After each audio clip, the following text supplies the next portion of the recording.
ओम नमः शिवाय। शिवजी सदा सहाय। ओम नमः शिवाय। गुरुजी सदा सहाय। 5वीं संहिता के उत्तरखंड का अध्याय 13। पंचाक्षर मंत्र की महिमा, उसमें समस्त ब्रह्मांड की स्थिति, उसकी उपदेश परंपरा, देवी रूपा पंचाक्षरी विद्या का ध्यान, उसके समस्त और व्यस्त अक्षरों के ऋषि, छंद, देवता, बीज, शक्ति तथा अगन्यास आदि का विचार। देवी बोली, महेश्वर, दुर्जय द्रुल में एवं कुलुषित कालिकाल में जब सारा संसार धर्म से विमुख हो, पाप में अंधकार से आच्छादित हो जाएगा, वर्ण और आश्रम संबंधी आचार नष्ट हो जाएंगे, धर्म संकट उपस्थित हो जाएगा, सबका अधिकार संदिग्ध, अनिश्चित और विपरीत हो जाएगा, उस समय उपदेश की प्रणाली नष्ट हो जाएगी और गुरु शिष्य की परंपरा भी जाती रहेगी। ऐसी परिस्थिति में आपके भक्त किस उपाय से मुक्त हो सकते हैं?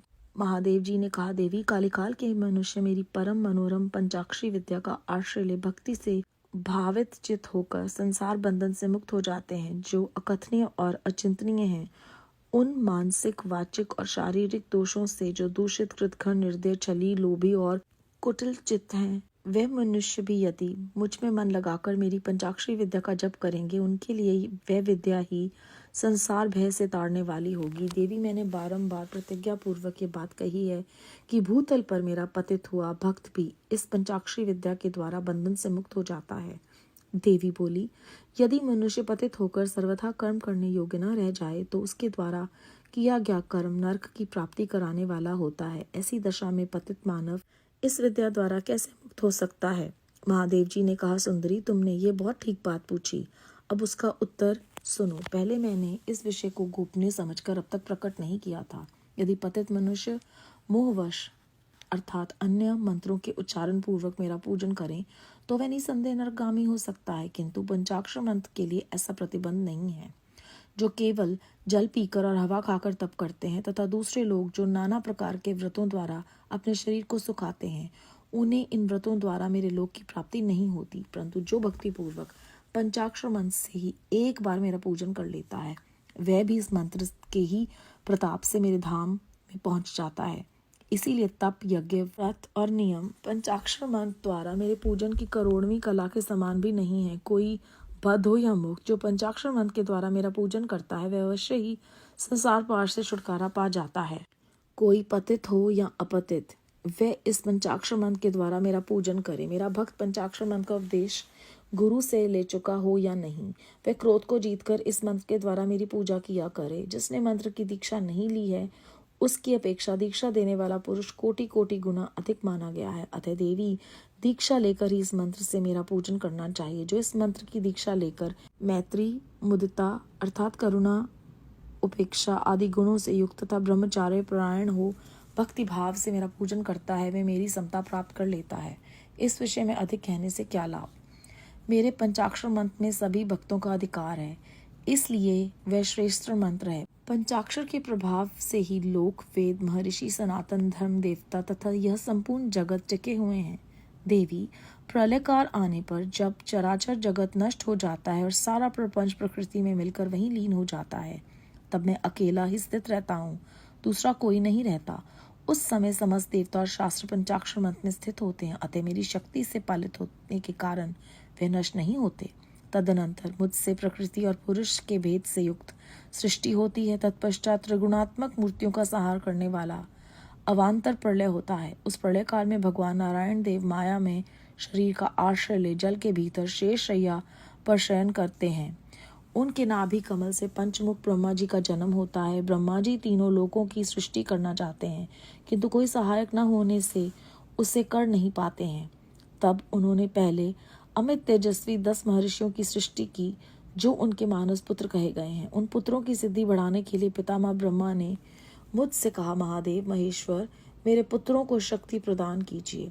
उनके इस प्रकार प्रार्थना करने पर 5 मुख धारण करने वाले मैंने ब्रह्मा जी के प्रति प्रत्येक मुख से एक एक अक्षर क्रम से 5 अक्षरों का उपदेश किया। लोक पितामह ब्रह्मा जी ने भी अपने 5 मुखों द्वारा क्रमशः उन 5 अक्षरों को ग्रहण किया और वाच्य वाचक भाव से मुझ महेश्वर को जाना। मंत्र के प्रयोग को जानकर प्रजापति ने विधिवत उसे सिद्ध किया।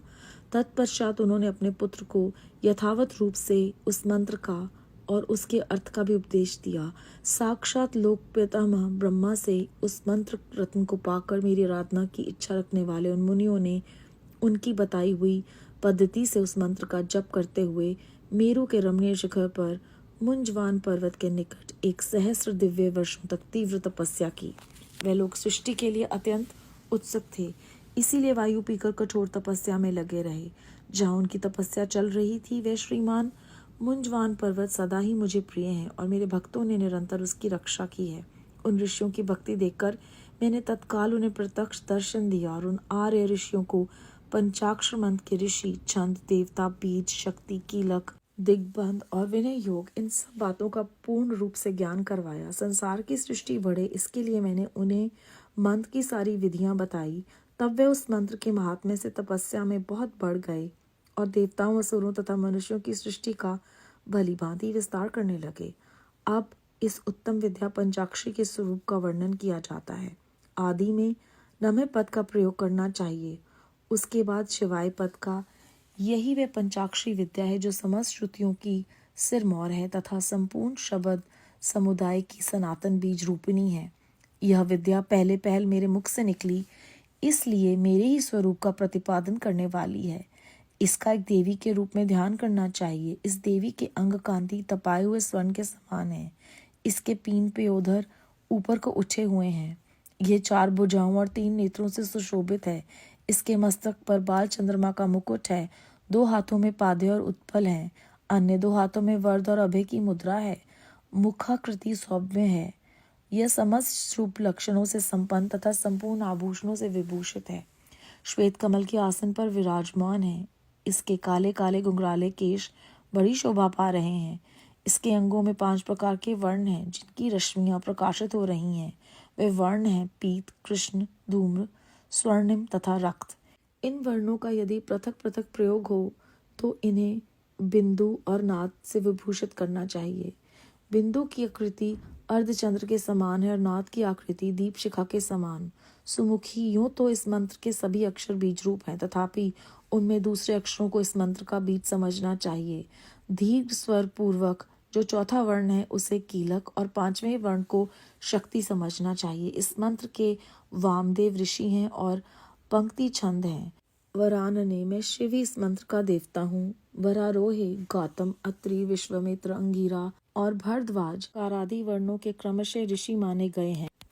गायत्री, अनुष्टुप, त्रिष्टुप, भृति और विराज ये क्रमशः 5 अक्षरों के छंद हैं। इंद्र, रुद्र, विष्णु, ब्रह्मा और सकन ये क्रमशः उन अक्षरों के देवता हैं। वरानने, मैंने पूर्व आदि 4 दिशाओं के तथा ऊपर के 5 मुख इन नकारादि अक्षरों के क्रमशः स्थान हैं। पंचाक्षर मंत्र का पहला अक्षर उदात्त है, दूसरा और चौथा भी उदात्त ही है। 5वां स्वरित है और तीसरा अक्षर अनुदात्त माना गया है। इस पंचाक्षर मंत्र के मूल विद्या शिव, शैव सूत्र तथा पंचाक्षर नाम जाने। शैव शिव संबंधी बीज प्रणव मेरा विशाल हृदय है। नकार सिर कहा गया है, मकार शिखा है, शी कवच है और वा नेत्र है और यकार अस्त्र है। इन वर्णों के अंत में अंगों के चतुर्थ्यंत रूप के साथ क्रमशः नमः, स्वाहा, वष्टप, होम, वेष्ट और फट जोड़ने से अगन्यास होता है। देवी, थोड़े से भेद के साथ यह तुम्हारा भी मूल मंत्र है। उस पंचाक्षर मंत्र में जो 5वां वर्ण यह है उसे 12वें स्वर से विभूषित किया जाता है अतः नमः शिवाय के स्थान में नमः शिवाय कहने से यह देवी का मूल मंत्र हो जाता है। अतः साधक को चाहिए वह इस मंत्र से मन, वाणी और शरीर के भेद से हम दोनों का पूजन, जप और होम आदि करे।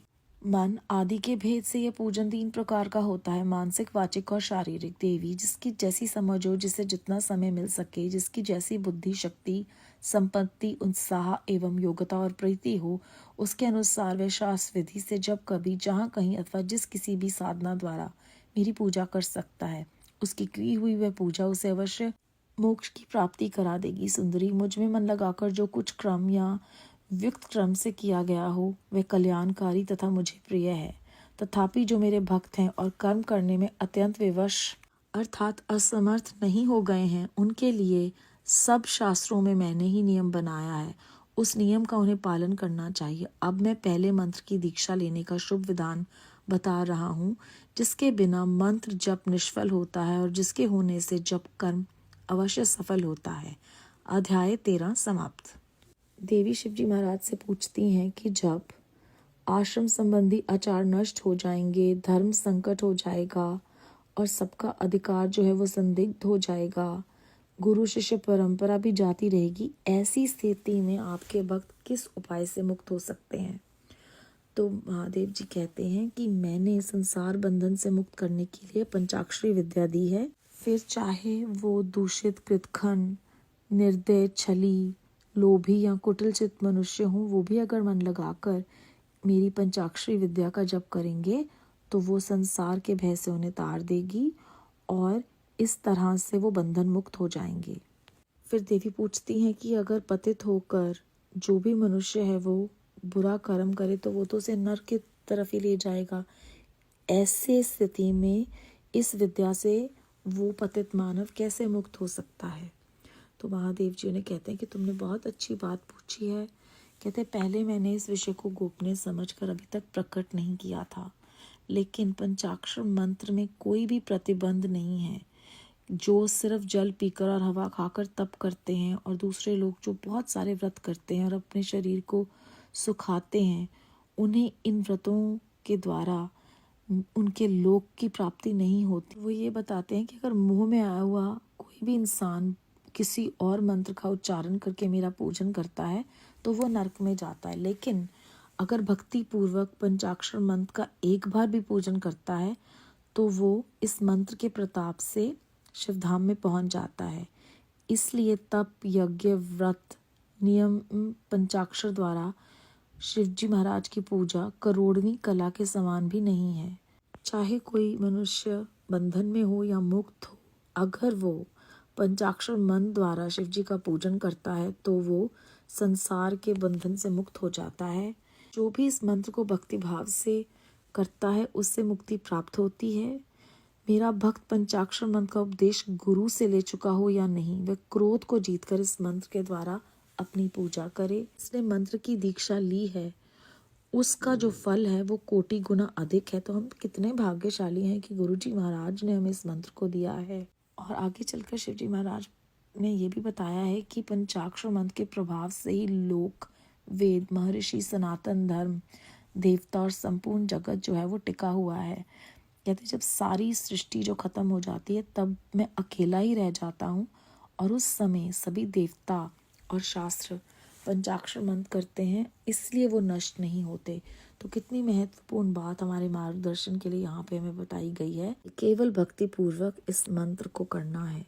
उसके उपरांत वो बताते हैं कि किस तरह से ब्रह्मा जी के प्रत्येक मुख से एक एक अक्षर निकला है। फिर उन्होंने बताया है कि ये पंचाक्षरी विद्या जो है ये समस्त श्रुतियों की सिरमौर है और दूसरी तरफ सारे शब्द समुदाय की सनातन बीज रूपनी है। और वो कहते हैं कि पहले ये मेरे मुख से निकली है, इसीलिए वो महादेव जी का ही प्रतिपादन कराने वाली है।